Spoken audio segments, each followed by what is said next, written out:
সিরিয়ার সরকারি কর্মীদের জন্য যৌথভাবে আর্থিক সহায়তা দেবে সৌদি আরব এবং কাতার।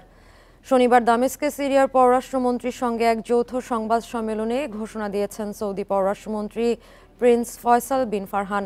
এর আগে সৌদি আরব ও সিরিয়া আর্থিক খাতসহ দ্বিপাক্ষিক সম্পর্ক জোরদারে আলোচনা করেছে বলে জানান তিনি।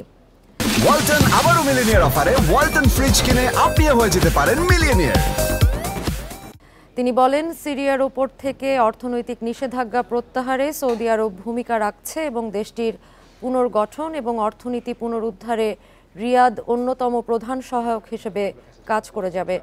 তিনি আরও জানান, আগামী কয়েকদিনের মধ্যে সিরিয়া সফর করবেন সৌদি ব্যবসায়ীরা।